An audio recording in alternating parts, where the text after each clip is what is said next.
Hey everybody, how is it going? It is your pal, Sal here. Welcome back to my channel and welcome back to my Cyndi Lauper discography journey. So it is great to be back here today, guys. Despite having a video go live on this channel every week, the past couple weeks. This is my first video I'm filming since the end of November for my Cyndi Lauper journey. I had filmed the Christmas album reaction, and then life has gotten in the way since then, and so it's been a while, but I am officially back and ready to continue on with the rest of this journey. As many of you know, the last video I actually it was the second to last video I uploaded was the vlog I saw of seeing Cyndi in concert at the United Center. And as you can see here now, I'm really becoming a stan as it is. I have my Cyndi Lauper Girls Just Want to Have Fun Farewell Tour t-shirt. So little tidbit here, this is not a licensed t-shirt. As I think I said in my vlog, I was not really a fan of the designs that Cyndi had, so I made my own. So this has the tour poster, modified a little, as you can see up here. Probably you wouldn't notice this unless I told you right now. I used AI to extend her hair a bit so that way it wasn't cut off. And then on the back, it is the actual official back of the regular real t-shirt, but I copied it and put it on this. Illegal? Maybe. Yes. But am I showing my love for Cyndi? Yes, too. And she has a lot of money, so she's fine. She's fine. Cyndi, if you're seeing this, I love you. So now I'm happy I have a t-shirt that I would really, really like. So there is that right there.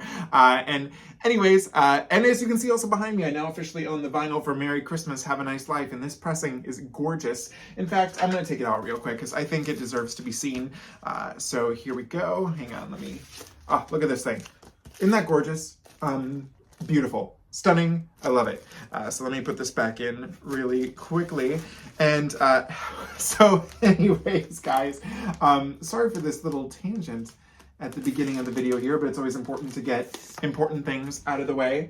So anyways, guys, we are here today to react to Cyndi Lauper's 7th or 8th studio album, depending on how you view it, Shine. So the reason why the number of this is kind of confusing is because Shine was released as an EP in May of 2002, and this EP did extremely well actually for Cyndi. It sold 41,000 copies, and it hit number 42 on the US Top Independent Albums chart.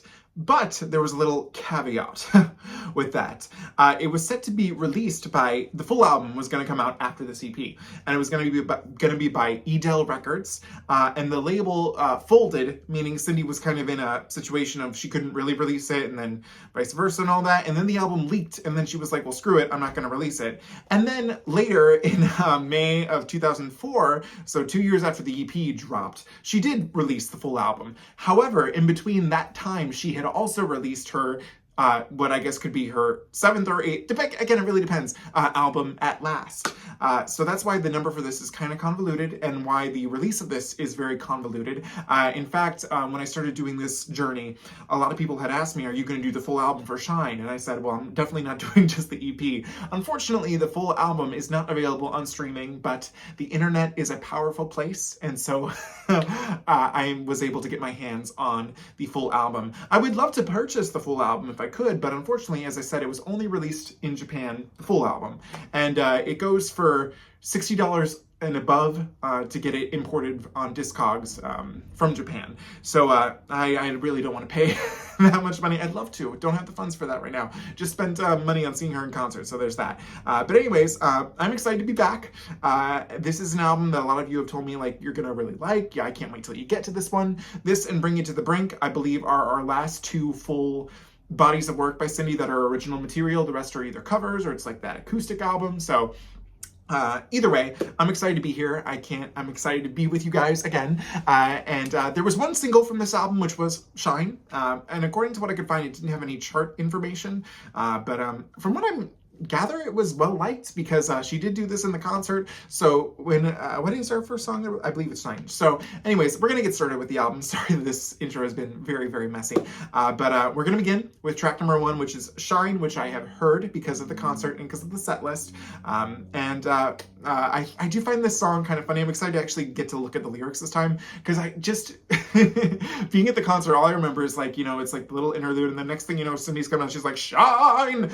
So So here we go.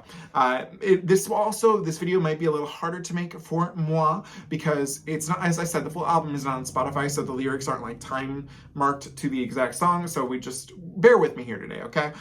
So anyways, here we go. We're starting with track number 1, which is Shine. So here we go. And if I believe correctly that this song is like for the gays. That's what I thought I learned.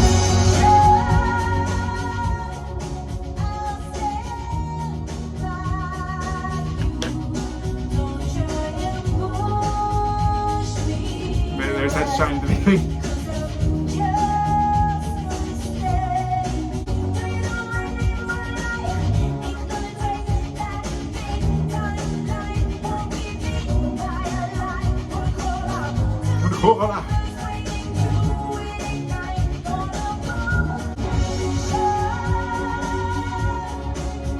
I just can see her in the audience right now walking through.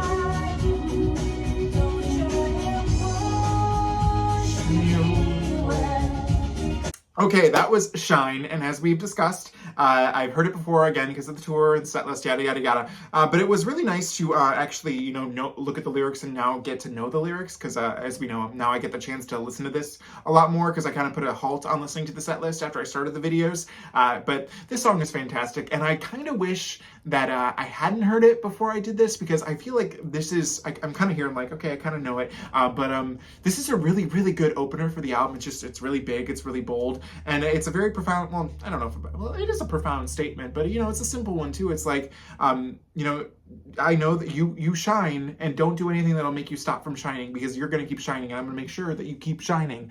I definitely could see how this is, related to the LGBTQ community. It's very obvious there, but, lyrically it doesn't necessarily, state that, but it's very clear.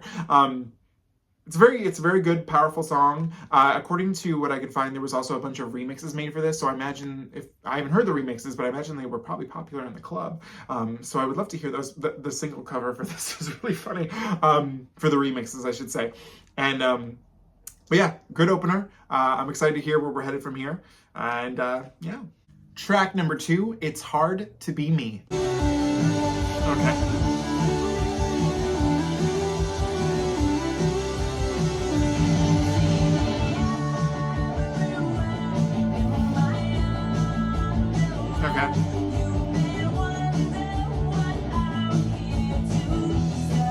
Okay, this is very Sisters of Avalon.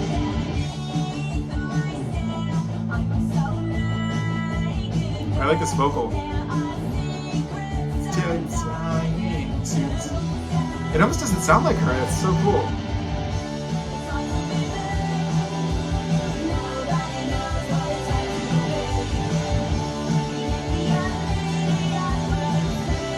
Okay.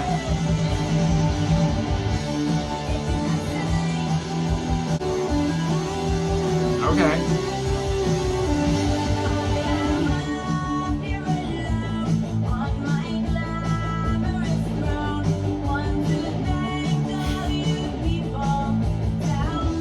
Okay.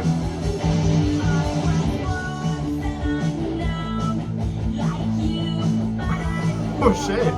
Cyndi.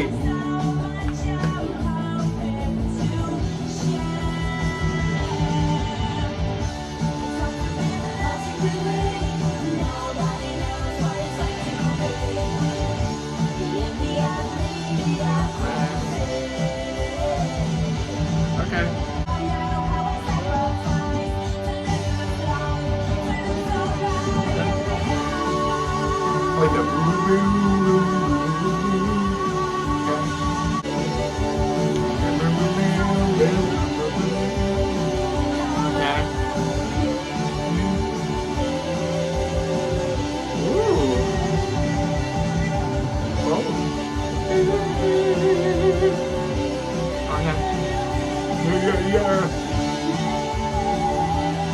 you can really headbutt your one to this. Or headbutt. How am I gonna get down?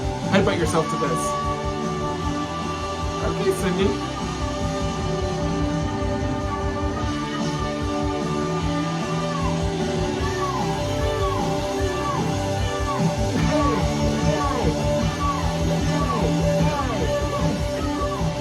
Oh my god.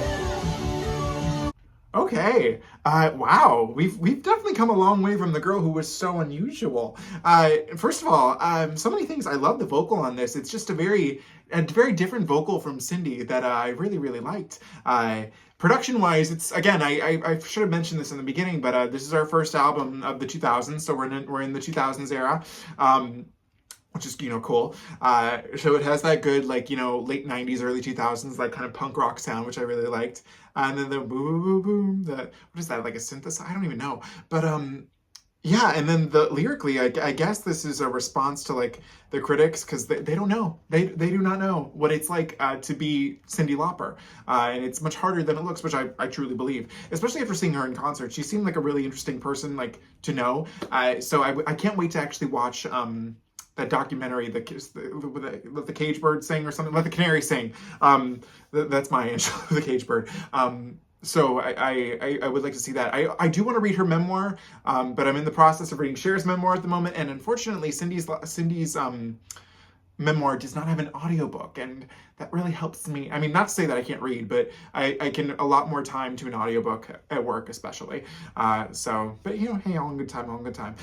This I really liked. I'm kind of shocked that this was not a single. Now, out of curiosity, was this on the EP? Yes, it was. Okay. Wait, okay, no. Oh, but...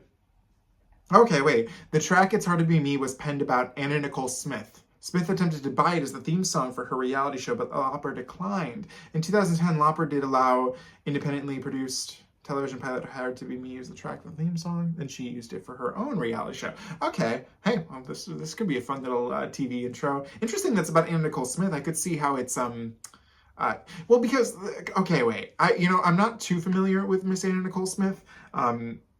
It's so funny. My main like memory of Anna Nicole Smith, she kind of, listen, I was not into like celebrity culture when I was a kid, so like this is like very like late for me. But I remember being in Sylvan. Do you know Sylvan's like a learning center? I would go to Sylvan every Tuesdays and Saturdays. But it's like a learning center, and I would go there to get help with math or like English, yada yada yada. But they had like a waiting room, and in there was all these magazines, and I just remember like reading the People article about her death. So that's really all I know. And like there's also that photo of her marrying that old man, which is smart on her. So I don't know too much about Miss Nicole Smith, but this lyrically I feel still could apply to Cyndi, which I guess is why she used it for her own reality show too. But yeah, I like that one too. So far, my second favorite. I might say I like it a little more than Shine. I don't know. Well, all in good time. Track number 3 is titled Madonna Horror, which, yes, I know it's not about our queen Madonna, but it's about the original, I guess. Well, I hate saying that, but the original Madonna, if you will. So here we go.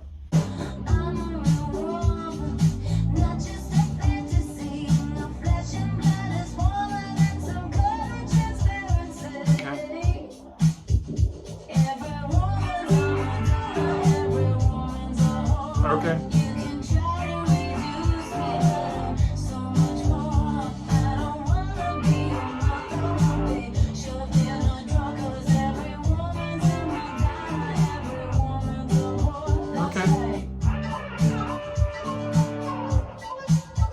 Okay, wasn't expecting. This is kind of reminding me a little bit of Lies from Hatful of Stars. Hey, Romeo.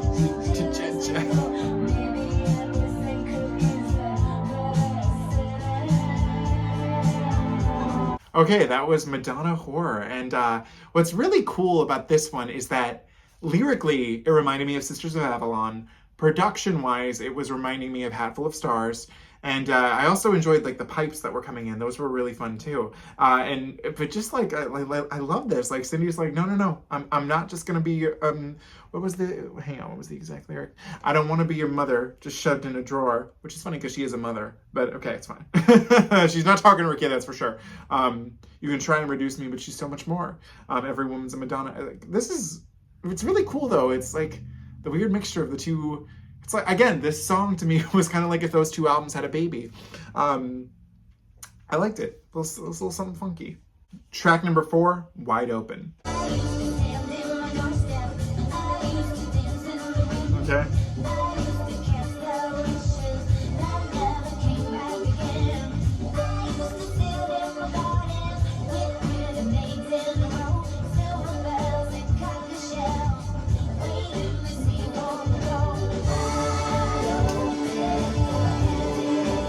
Okay.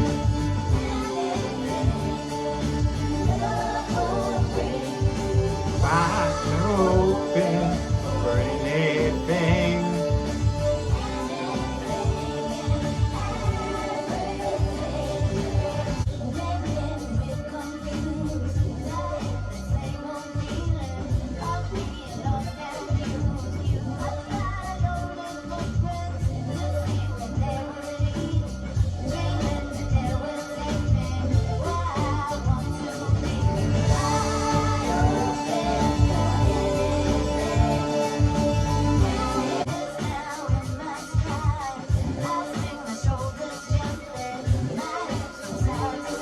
Play those hips.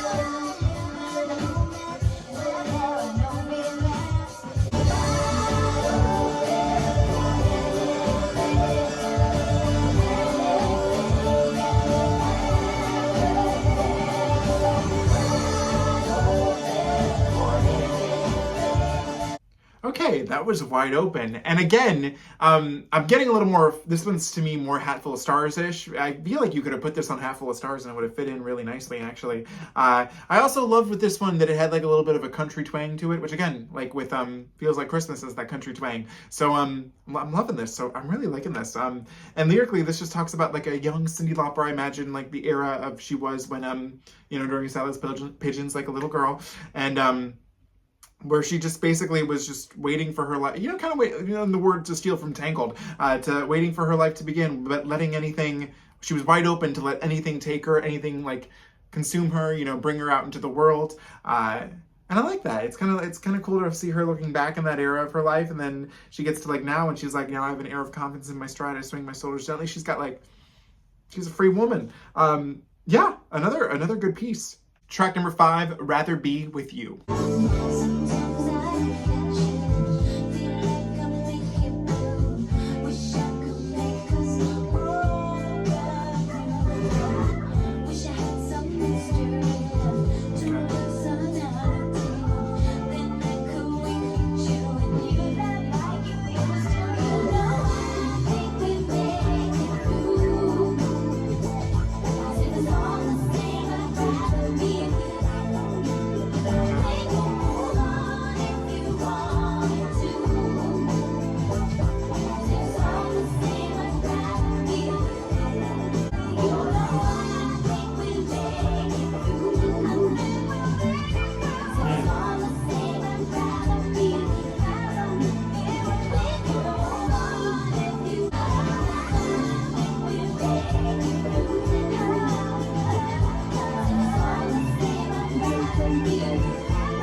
Okay, so first of all, again, I'm loving the R&B vibes. I never expected in this journey that I'd be getting as many R&B Cyndi Lauper songs as I have heard. Well, we've all heard them now, but I didn't expect that. This was another really good one, and lyrically, I thought it was really interesting that we're kind of in the position, or Cyndi's in the position of a relationship that's kind of, I wouldn't say necessarily in a bad spot, but it's just kind of like in a rough patch. Like, it's not as exciting as it once was. Like, I like the lyric that she has, wish I had some mystery left to my personality, then I could wink at you, and you'd laugh like you used to. But there's, I mean, they know each other so well that there's kind of like nothing left to discover, which I think is a really interesting concept for a song. And the fun, you know, R&B vibes to it I really like as well. I think so far it's technically my least favorite, but that doesn't really mean much because I still liked it. I don't know. I think the other 4 hit harder for me, but I think this is one that I think I think this could be a headphone one. I could see how this could, you know, really grow on me.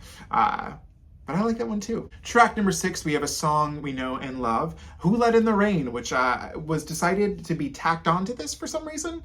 Why? I don't know. Now, before we listen to it again, you know, because I'm not going to deny listening to Who Let in the Rain, but it's interesting that they would include this because, well, for 2 things. Well, I guess the good and the bad. For the good, I could see how it fits simply because, like, I'm already getting a lot of Hatful of Stars vibes from this album, but also they recorded 12 other songs, so that's a great length for an album. So I don't know, but I don't know if they needed it, but here we go. Who Let in the Rain, a classic. I wonder if I don't think it's a different recording. We'll find out. Oh wait, it is different. Is it a different vocal?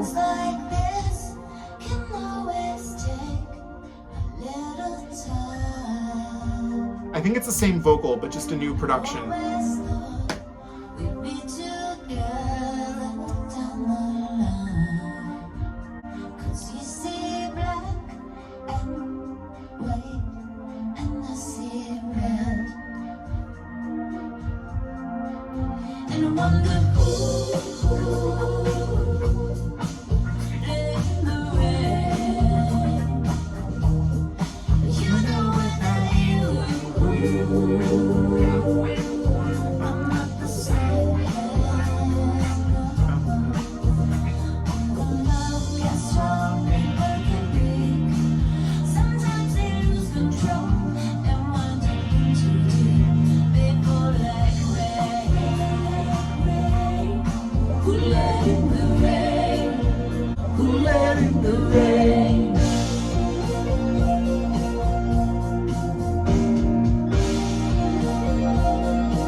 I think this is a different vocal too.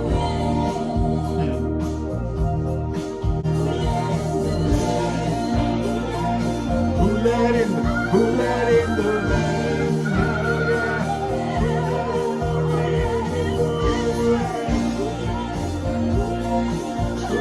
Oh, this is really building.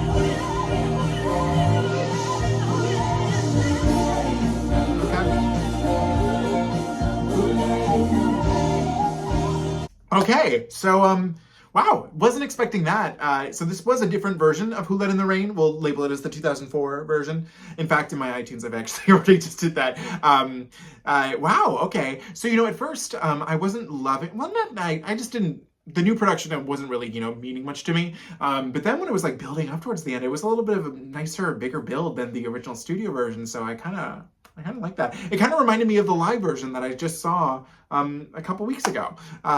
So yeah, actually, that was a good little piece to put in here. I like the fact that it was completely a different, you know, rearrangement and all that. Well, not really just a new recording. You know what I mean? And it's interesting.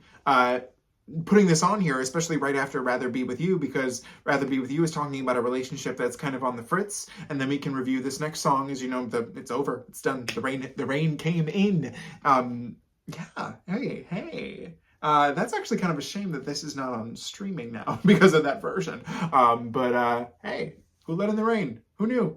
Track number 7, Comfort You.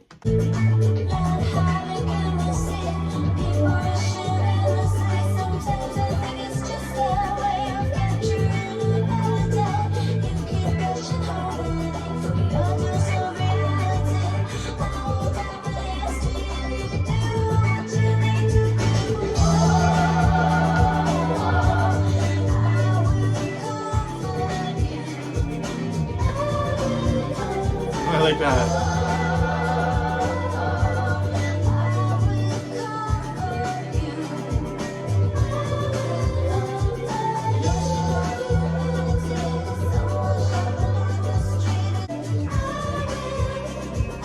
I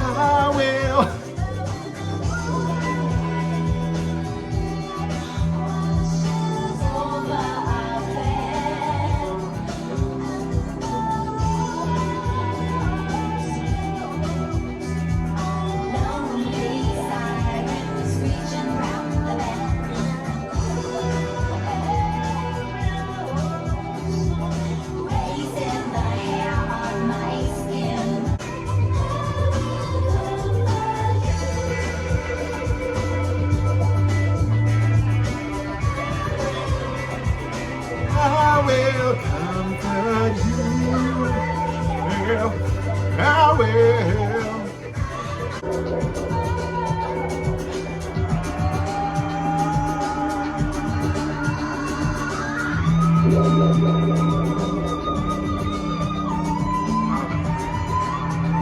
Okay.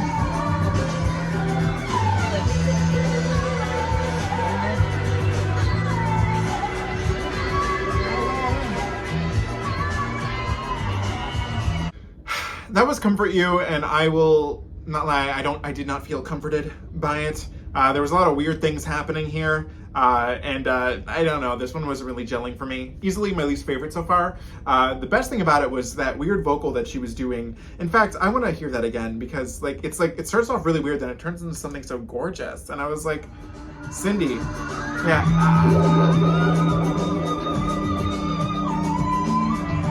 Like, what?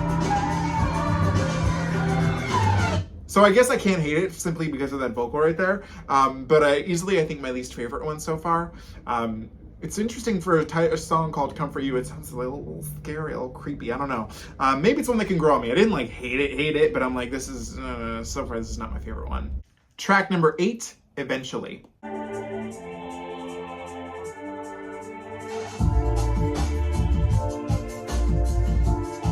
Okay.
Okay, that was Eventually. And for this being the longest song on the album at 5 minutes and 28 seconds, it was truly, honestly, like it was a pleasure to listen to this. Like, you just felt absorbed into this, like, it felt like a very watery world. It felt very, I know people won't like me saying this, it felt very Madonna Ray of Light, like in the beginning, I don't know, like with Drowned World, I don't know, I just felt very immersed into this free-floating world.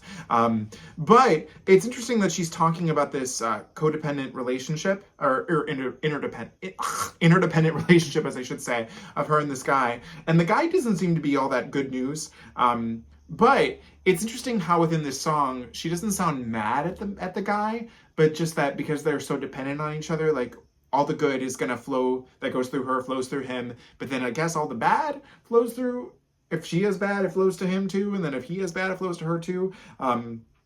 Which is an interesting, way to think about all of this. But the song does feel like it flows, especially. The lyric is, what comes floating to me comes back to you. I felt like I was floating this entire song. So I was actually, I dug this one. It was an interesting piece. Okay, we are on track number 9, which is called Valentino. But what's interesting is that on Genius Lyrics, which is what I'm using to, follow the lyrics along, the song is called Waiting for Valentino on Genius Lyrics. So I don't know what's up with that there, but here we go. This is Valentino.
Okay, that was Valentino, and I think this might be my least favorite one so far. First of all, I hate saying this, but and I think I can say this because the last one I didn't say this because I really liked it. This one felt way too long. I was like, it felt like it felt like 10 minutes longer than Eventually, and this song is like a couple seconds shorter than Eventually, our longest song. This I don't know. I plus like the story is like it's not about her, and I'm not as used to like Cyndi doing like. Be one thing, it's like, you know, Cher, Dark Lady telling these stories that, you know, aren't obviously about her. But I'm like, I'm not used to like Cyndi taking such a like a like a story like this. So it's so specific too, and I'm like, what's going on here? And I don't know. This one, I don't know. This one went on a little too long for me. Track number 10, This Kind of Love.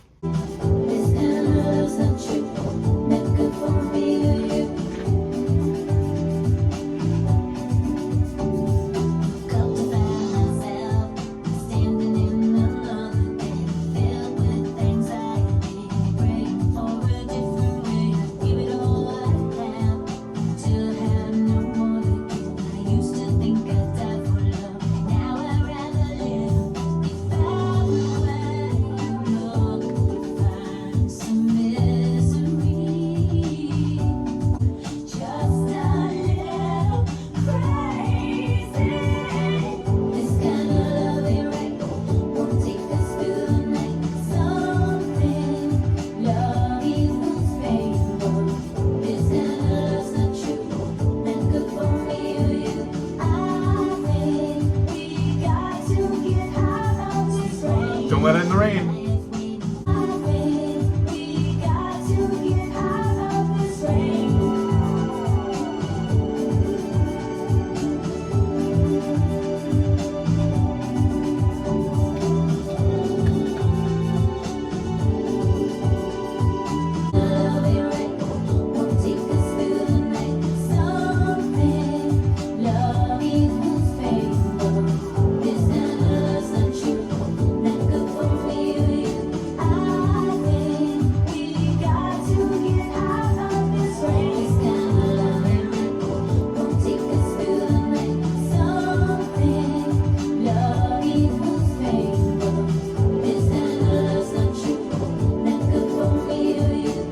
Okay, that was This Kind of Love, and not one of my favorites, but I liked her being a little sassy in the chorus, like, this kind of love ain't right.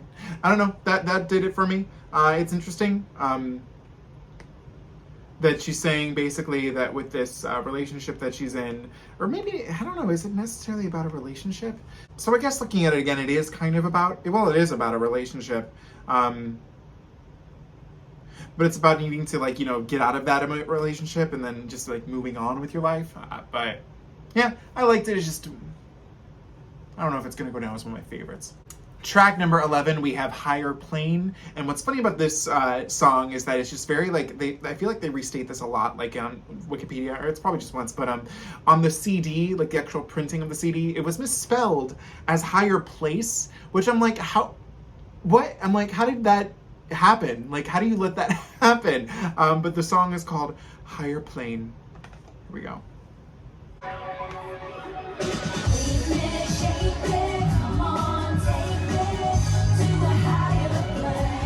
Okay.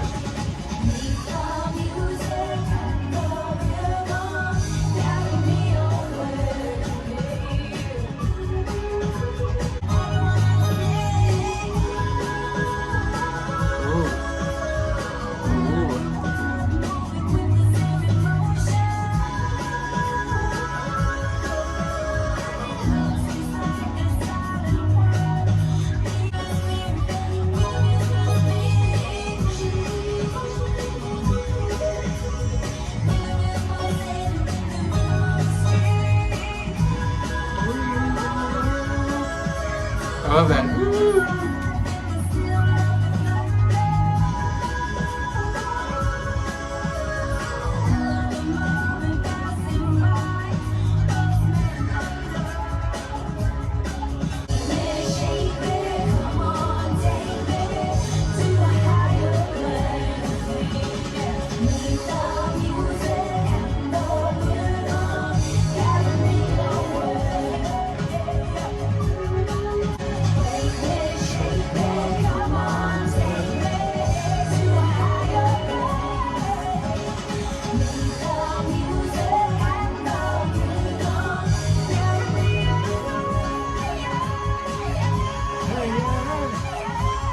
Oh. Okay, that was Higher Plane. And first of all, it's very upsetting that they, it's clear that whoever like was releasing or manufactured the CD, like, how do you misspell it? Come on. But basically, first of all, this was a nice wake up track, especially after the two last tracks that I wasn't too big of a fan of.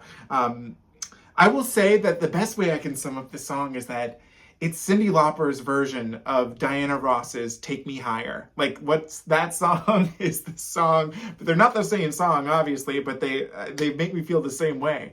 Maybe I get a little more hype for Diana's. But hey, I still like this. I thought it was a fun wake-up one. Take me to that higher plane, babes. Track number 12, Water's Edge.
Okay, that was Water's Edge, and first of all, this was really, really pretty. The production, the vocals, everything about it. What I can gather about the lyrics is that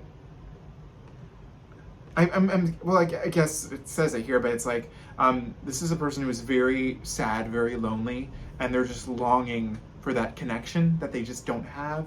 But they know who that connection is, but they're not there at that moment, and they just desperately need them. But it's so pretty, so like, but so I don't. I guess like the word is like soft too to describe this song. It's just, wow. This might actually be one of my favorites I've heard on here. It was really pretty in the imagery too.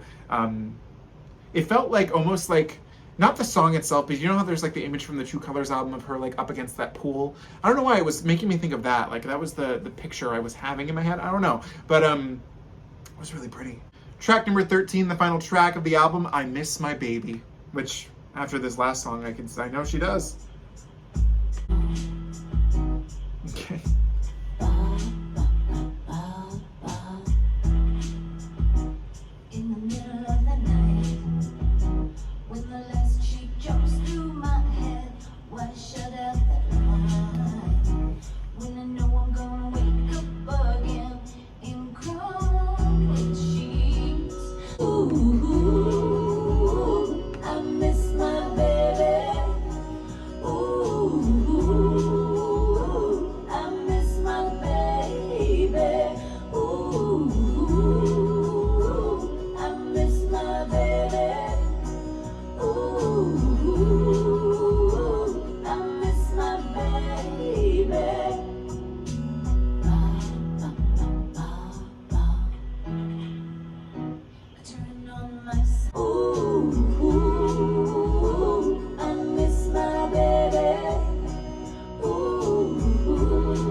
The light from the slit in the door and what I can't have. It makes me want it even more.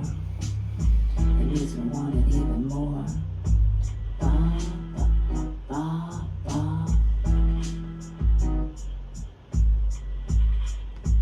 Ooh, ooh, I miss my baby. Ooh, ooh, I miss my baby. Ooh, I miss my baby. Okay, that was I Miss My Baby. And you know, okay, so here's the vibe that I'm getting is that I personally would have ended this album with Water's Edge, because I think that that's a lovely closer. But with this, it kind of covers a little bit of the topic, you know, the longiness of missing her baby. That's kind of like in Water's Edge, but you know, more poetic in Water's Edge. And this was like, I don't know. It was a little goofy isn't the wrong word, but it was a little. This was not my closer. This is not what I would have picked. I think this could have maybe been in the album in a different part, but also I don't know. I didn't love this, so I don't think I needed it. I don't know. Maybe over time this is one that I could, you know, grow to like a little more. But don't like that it was the closer chosen. The closer should have been Water's Edge. Yeah. Okay, guys, we have just finished Cyndi Lauper's 7th studio album, Shine. So it was finally nice to really go through and listen to this one, especially after so many people had been wanting me to do it. You know, this was one of the first like comments that I got was like, "What are you gonna do, Shine?" Blah, blah, blah. So it was cool to listen to this one because you know, I feel like not a lot of people have heard this full album. So I'm honored to be one of those people that, you know, went through and actually sought out the full album instead of just the EP. As it stands, I think I would put this album somewhere, I don't know. So as we all think, as I think we can all gather, probably my favorite Cyndi album as of right now is Hatful of Stars. And what's really nice is that this album has a lot of Hatful of Stars sounding songs, which is great. But it also, I feel, kind of goes into the lyrical, how would I say it? I would say the more indie lyric of Sisters of Avalon is more present in here as well too. It definitely feels as though these two albums had a baby together, and I do like that. I do like that together. What I do find interesting that it's listed here on Wikipedia. Where to go, because I wanted to bring this up, but the songs are not lyrically linked and explore the various range of themes, which is kind of the vibe I got here. Is that even though it is like these two albums had a baby, I don't want to say the album's all over the place, but it does feel like that this album doesn't have as much to say, or maybe not even as much to say. Doesn't it feel like it has a clear theme, I guess, if that makes sense, as the other two albums did? Or just like, I would say, I hate putting it this way, but, you know, the last two albums, they definitely had their own vibe, and the vibe of this album is definitely, I don't want to say confused, I don't know, because that makes it sound like it's a mess, but it doesn't feel as coherent as the last two albums, even though I do like it. I probably would say I maybe would rank this a tiny bit above Sisters of Avalon. I don't know. Maybe it'll take time to, you know, listen to these songs. You know, it's always so different when you go back and you can just listen to it straightforward without having to hear me talk through everything. But I'm happy I listened to this one. It definitely is. I feel more compelled to listen to this one again versus Sisters of Avalon. I don't know.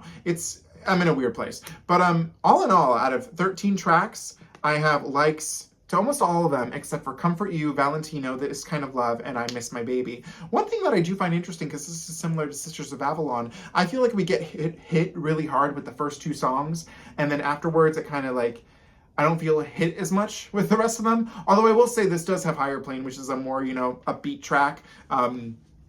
Compared to like anything, I don't think there was nothing upbeat after Ballad of Cleo and Joe on Sisters of Avalon, really. So I do appreciate that. I think my favorite new songs, I can't say Shine because, you know, we did hear that before, but I really did like It's Hard to Be Me, Wide Open, Rather Be With You. The new version of Who Let in the Rain was really getting me. Eventually, the smoothness of that track, and Higher Plane was another fun one, and Water's Edge. I think the prettiest songs on this are easily Water's Edge and Eventually. Those two just like had really absorbing production that made you feel like you were inside the song. So I definitely appreciate that. You know, with where Cyndi was at this point in her career, I can see maybe why they chose not to fully release the full album, because I I hate saying it like this, but it'd be hard to imagine who would really buy it.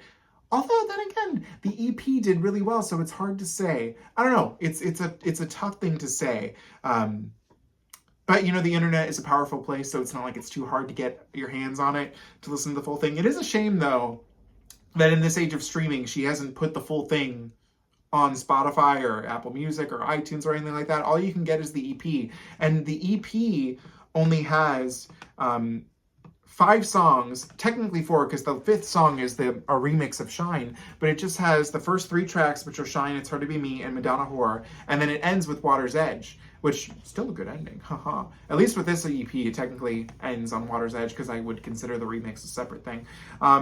But then you miss out on, you know, with that, you would miss out on Wide Open, Rather Be With You, the new version of Who Let in the Rain, eventually. You don't even get Higher Plane on that, so yeah, I think it's worth seeking out the full album for sure. I'll be interested to see when I get the chance to finish my journey and then I choose to rank the albums where this will be, because you know, it's just so hard to, you know, think of these things through. But it's like also, I would say, I would put it this way. Remember how I wasn't really as into A Night to Remember? Now I'm starting to like A Night to Remember a little bit more. And while I think I was in a really good, I didn't like love, but I liked Sisters of Avalon. I would say it's maybe a little lower now for me.